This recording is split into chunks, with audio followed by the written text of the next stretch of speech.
साथियों, आज हमारा उद्देश्य आपसे चर्चा करने का ये है कि कुछ उन बातों पर चर्चा की जाए जो सदैव हमेशा काम आता है। और साथियों, आपको प्रतिदिन रेट बताने वाले स्पेकुलेटिव ट्रेडिंग के बहुत से रास्ते आपको सोशल साइट पे मिल जाएंगे, लेकिन सबसे अच्छा हो कि आपको ऐसी बातें आपके जहन में आए जो आपके हमेशा काम करें।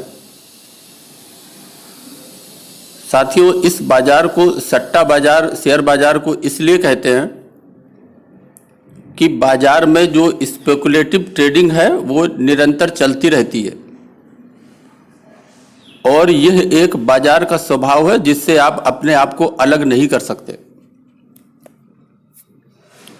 साथियों, अगर आप कंपनी के प्रमोटर को छोड़ दें, उनके पास जो स्टॉक हैं उनको छोड़ दें, तो स्टॉक का लगभग बचे हुए स्टॉक का लगभग 85% कुछ ही लोगों के हाथ में होता है। और साथियों, जब स्टॉक इन्हीं कुछ व्यक्तियों के हाथ में होता है तो यही बाजार को कंट्रोल करते हैं, जिनको अलग अलग नाम से हम बार बार पुकारते हैं। कुछ लोग इसको स्मार्ट मनी कहते हैं, कुछ लोग इसको बड़े निवेशक कहते हैं, अनेक नामों से पुकारते हैं। लेकिन साथियों, अगर आप बाजार को देखें और अच्छे तरह से समझने की कोशिश करें तो साथियों, यहां पर ट्रेड तब होता है जब बाजार में सामने बायर खड़ा होता है। बिना बायर और बिना सेलर दोनों के सामंजस्य के कोई भी ट्रेड नहीं हो सकता। और साथियों, यहीं पर चूंकि अधिकांश माल इन्हीं बड़े निवेशकों के पास होता है, तो इन निवेशकों को बायर की तलाश होती है और स्पेकुलेशन से ये ज्यादा से ज्यादा पैसा कमा सके, ये इनकी मंशा होती है। अगर साथियों आप बाजार को ध्यानपूर्वक देखें तो यहां 3 तरह के लोग होते हैं।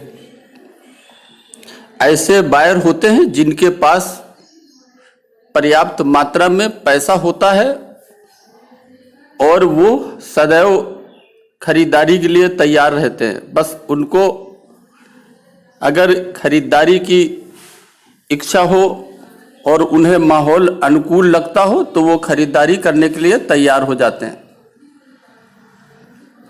जैसे आप डे ट्रेडर देख सकते हैं या जो शॉर्ट टर्म ट्रेडिंग करते हैं उन्हें आप समझ सकते हैं। साथियों, दूसरे वो होते हैं जो मौके की तलाश में होते हैं।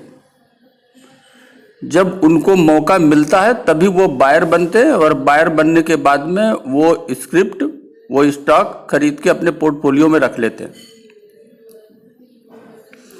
साथियों, तीसरे वो बायर होते हैं जो बहुत ही सुरक्षित खरीद करते हैं। सब कुछ समझ सोच करके पूरी तरह से जब वो संतुष्ट हो जाते हैं तब किसी कंपनी के शेयर्स की खरीद करते हैं। साथियों, इस प्रकार ये जो बायर हैं इनकी कैटेगरी देख करके ये बड़े निवेशक अपनी रणनीति, सुनियोजित रणनीति बनाते हैं।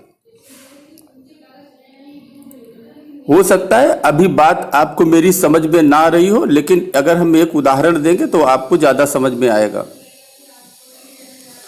तो साथियों, मेरा कहने का अर्थ यह है कि जिनके पास स्टॉक होता है, जिनके पास ट्रेडिंग लायक 85% कुछ व्यक्तियों के पास ही स्टॉक होता है,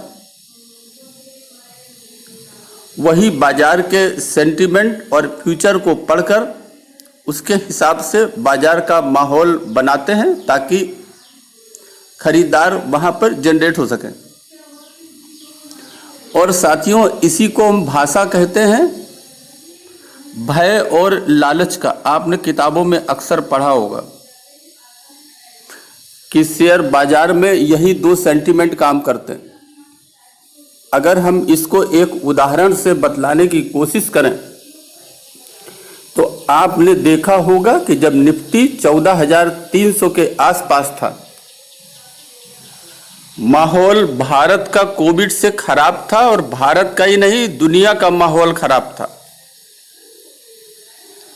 ये अभी बहुत पहले की बात नहीं है।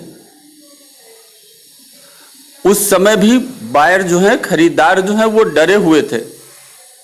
उन्हें पूरा अनुमान था कि ये 14,300 से नीचे भी जाएगा।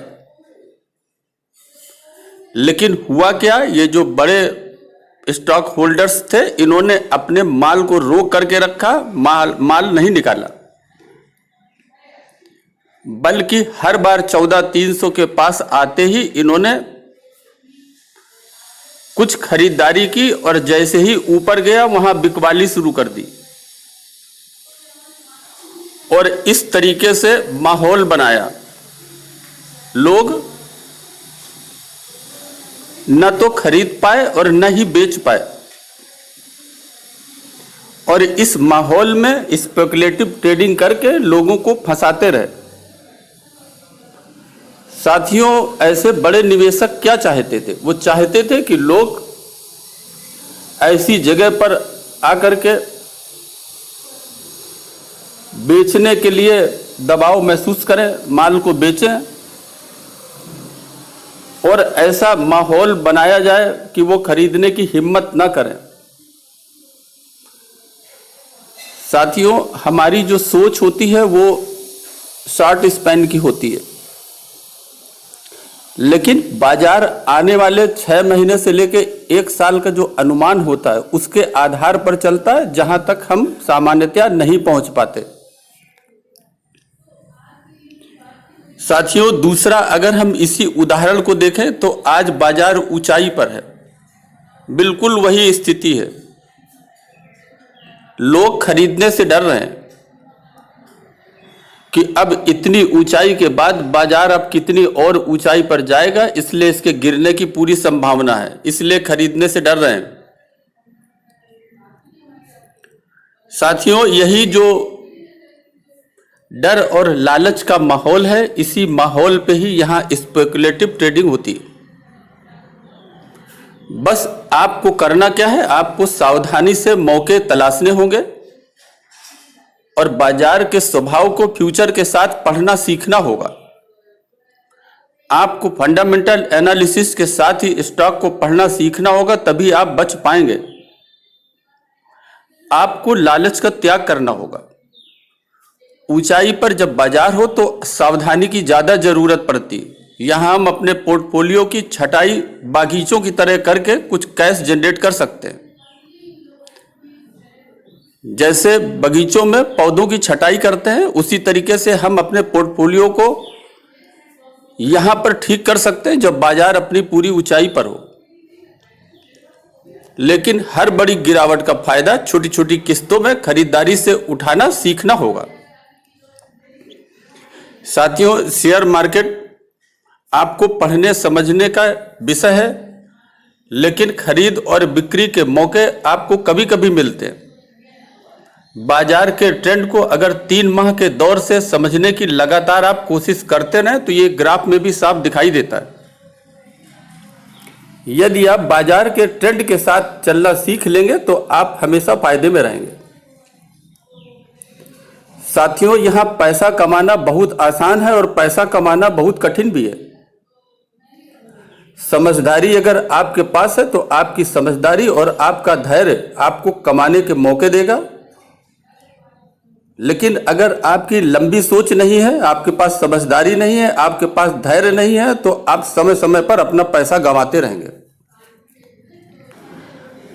साथियों, अगर वर्तमान देखें तो 14,300 से 14,700 का जो खरीद का लेवल है वो आज के हिसाब से ठीक लगता है। और सामान्यतया देखें तो जो मार्केट की जो पीक होती है, अगर हम निफ्टी की बात करें तो 1,000 पॉइंट नीचे अपनी पीक से यहां पर खरीदारी करना सुरक्षित जैसा माना गया। साथियों, मार्केट का स्वभाव इंतजार का है, लेकिन कुछ लोग इंतजार करने में इतना थक जाते हैं और मार्केट भी उतना उन्हें थका देता है कि जो उनकी सोच है, जो उनकी योजना है, वो अपनी सोच और अपनी योजना को बदलने पे मजबूर हो जाते हैं और वहीं पर उन्हें नुकसान उठाना पड़ता है। साथियों, कभी कभी आपका इंतजार लंबा भी हो सकता है, लेकिन अगर आप धैर्यवान हैं, जो आपको दिखता है, जो आपको समझ में आता है, जो आपकी योजना है, उस पर अगर आप पूरी तरह से अपने आप को नियंत्रित करके उसे इंप्लीमेंट कर पाएंगे, तो साथियों आप बाजार में हमेशा सफल रहेंगे। अभी के लिए बस इतना ही। धन्यवाद।